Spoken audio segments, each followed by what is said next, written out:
Hey everyone, this is Dr. David Song from the Rehab Hero Clinic, and today we'll be talking about how to activate your lower trapezius muscle. Now, this muscle is pretty tough for most people to feel, so we'll go over some exercise progressions to make sure you can learn how to activate this hard to feel muscle.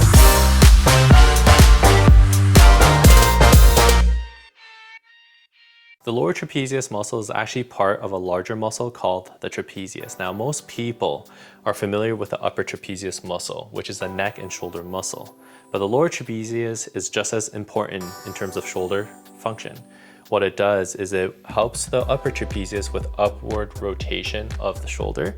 This muscle is also responsible for posterior tilting of the scapula, which is where the scapula tilts this way, where the top part of it tilts away from the rib cage and the bottom part tilts towards the rib cage. The muscle actually comes from T12 vertebrae, right from the spinous process, and attaches right to the spine of the scapula. So today we're going to go over exercises that work towards activating this muscle group that's often hard to feel for a lot of people. In my experience, and what a lot of clinicians probably run into, is that when you're trying to do lower trapezius exercises, instead the upper trapezius muscle dominantly fires. So we'll be going over some certain cues and certain ways of activating this muscle down here so that you won't overload the upper trapezius. The lower trapezius muscle is very important in certain conditions such as shoulder impingement and rotator cuff tears or rotator cuff tendinitis. This is because the shoulder blade functions in secondary roles to support shoulder motion. So what ends up happening is that when the lower trapezius isn't as active as we want it to be, the burden then gets dumped onto your rotator cuff and other shoulder muscles. The first exercise that we'll be doing is called the prone elbow raise. This is an exercise that requires zero equipment at all, except for maybe a yoga mat if you have one at home. You're going to start by lying down on your stomach with your chest flush against the floor. From here, you're going to put your hand right behind your head and let your elbow rest on the floor as well. This simple exercise is just going to get you to raise the elbow towards the ceiling as far as possible. And you're going to hold that contraction for about 5 seconds before lowering that elbow back down to the ground.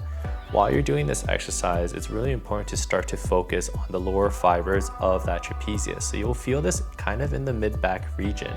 What also helps is if you visualize that bottom part of your shoulder blade digging into your rib cage. This will kind of get your brain to think about posterior tilting of the scapula.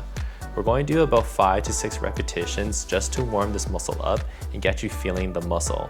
If you're having difficulty feeling this muscle, it might just take a few weeks of you practicing this and focusing on this area for you to start feeling properly.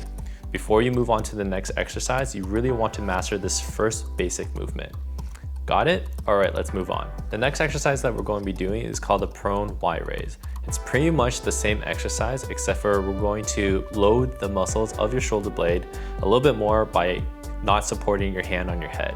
So while in the same face down position with, again, your chest flush against the floor during this whole entire movement, you're going to just extend the elbow so that your hand is now on the floor directly.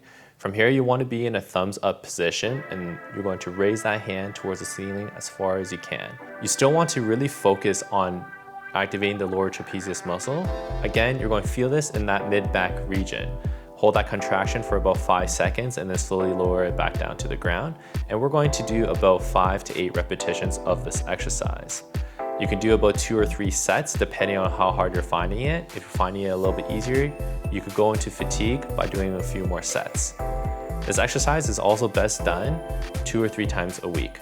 The next exercise that we're going to do is called the prone Y raise hurdle.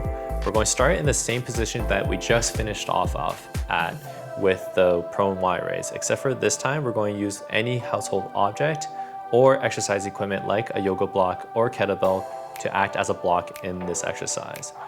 While face down, you're going to just place a kettlebell on the inside of your palm. From here, you're going to raise your arm up just like we did in the last exercise, but move it over the kettlebell and place it back down onto the ground.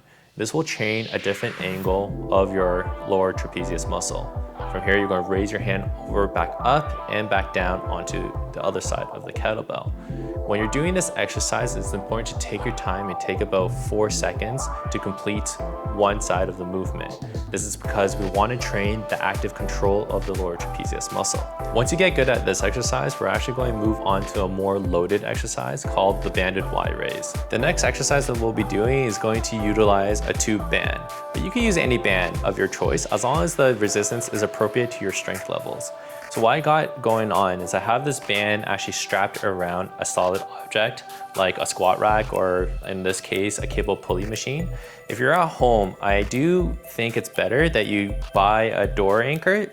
That you could get something like that off of Amazon, and that'll help to keep the band in place in your door frame. So from here, what we're going to do is we're going to go into that same Y raise motion that we just did on the floor, except for the band is now going to provide us some resistance.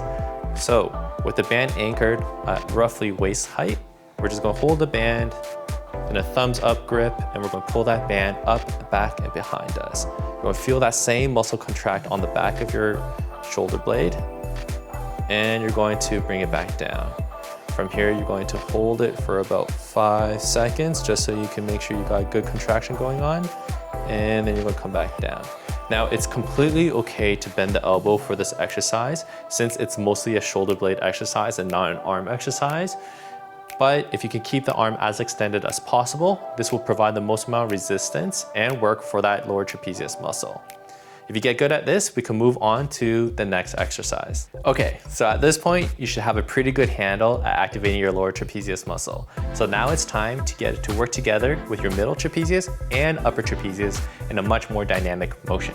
To start, we're going to start with the same band setup. That band is still anchored at roughly waist level, give or take.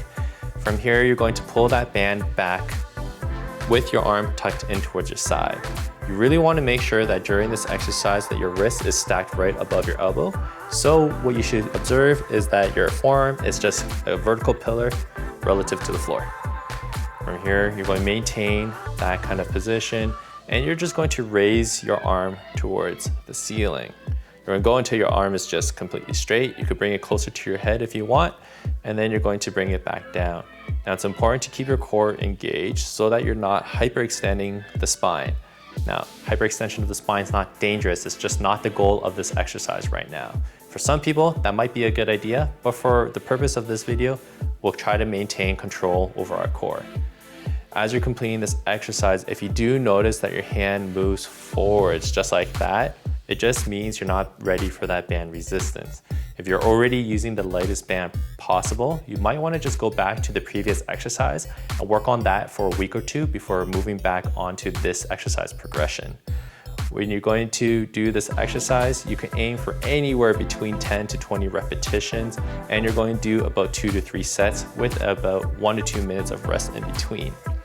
This exercise is generally done 2 to 3 times per week, as with all the other exercise regressions that we did up to this point. All right, that sums up the exercise regressions and progressions that you can start doing with minimal equipment at home for the lower trapezius muscle. If you have questions about how to activate this muscle, let me know in the comments below. Be sure to subscribe, and I'll see you guys next time. Cheers.